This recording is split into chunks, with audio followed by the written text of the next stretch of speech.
ಇದು ಎಲ್ದೂರಲ್ಲಿ ಏನಪ್ಪ ಇವತ್ತು ವಿಶೇಷ ಅಂದರೆ ಇವರ ಮೂರ್ತಿ ಚಿಕ್ಕದಾದರೂ ಕೀರ್ತಿ ದೊಡ್ಡದು. ಏನಪ್ಪ ಅಂದರೆ ನಮ್ಮ ವೈಶ್ಯಾಸ್ ಮನೆಗಳು ಖಾಲಿ 40 ಮನೆ ಇದೆ ಅಷ್ಟೇ.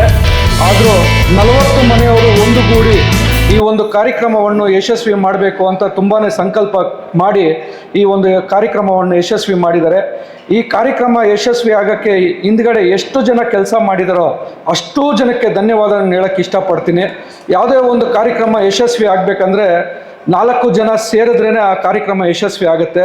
ಯಾರೋ ಒಬ್ಬರು ರಾಜೇಶ್ ಅಣ್ಣ ಮಾತ್ರ ಎಲ್ಲ ಮಾಡೋಕ್ಕಾಗೋದಿಲ್ಲ. ಅದೇ ಥರ ಅವ್ರು ಹೇಳ್ದಂಗೆ ರಾಮನ್ನ ಬರ್ಮಾಡ್ಕೊಳ್ಳೋದಕ್ಕೆ 4 ಜನ ಮಹಿಳೆಯರು ಹೋಗಿ ಅಚ್ಚುಕಟ್ಟಾಗಿ ಬೆಳಗ್ಗೆ ಹೋಗಿ ರಾಮನ್ನ ಬರ್ಮಾಡ್ಕೊಂಡು ಬಂದರು ಅಂತ ಹೇಳಿದ್ರು. ಅದೇ ಥರ ಎಲ್ಲರೂ ಸೇರಿ ಮಾಡಿದ್ರೇ ಯಾವುದೋ ಒಂದು ಸಂಕಲ್ಪ ಯಶಸ್ವಿ ಆಗುತ್ತೆ.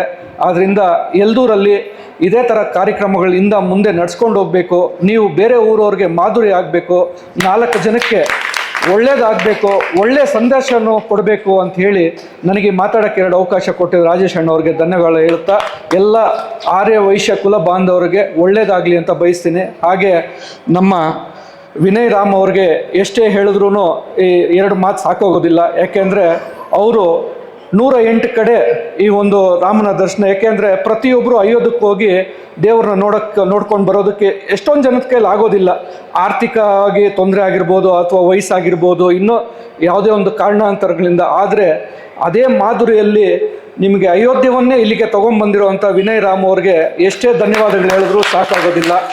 ಎಲ್ಲರೂ ಆ ರಾಮನ ದರ್ಶನ ಪಡೀಲಿ, ಎಲ್ಲರಿಗೂ ಆ ರಾಮರು ಆಶೀರ್ವಾದ ಇರಲಿ. ಇದೇ ರೀತಿ ಒಳ್ಳೊಳ್ಳೆ ಕಾರ್ಯಕ್ರಮಗಳು ನಡೀಬೇಕು ಅಂತ ಹೇಳಿ ಈ 2 ಮಾತನ್ನು ಮುಗಿಸ್ತೀನಿ. ಧನ್ಯವಾದಗಳು. ಇನ್ನೊಂದು ವಿಷಯ ಮತ್ತೆ ನಾನು ಹೇಳಕ್ ಇಷ್ಟಪಡ್ತೀನಿ. ಶ್ರೀರಾಮನ ಸಿಂಹಾಸನದ ಎದುರು ಕರ್ಕೊಂಡು ಬರೋಕ್ಕೆ ಕಣ್ಣಲ್ಲಿ ರಕ್ತ ಬಂತು, ಅಷ್ಟು ಆತರ ಪೊಸಿಷನ್ ಇತ್ತು. ಮಳೆ ಇನ್ನೇನು ಬೀಳ್ಬೇಕು ಆ ಥರ ಪೊಸಿಷನ್ ಇತ್ತು. ಏನಪ್ಪ ಮಾಡೋದು, ಕೆಪ್ಪ ಮಾತಾಡಿದ್ವಿ, ಕೆಪ್ಪಗೆ ಲಾಭಗಳಿಲ್ಲ.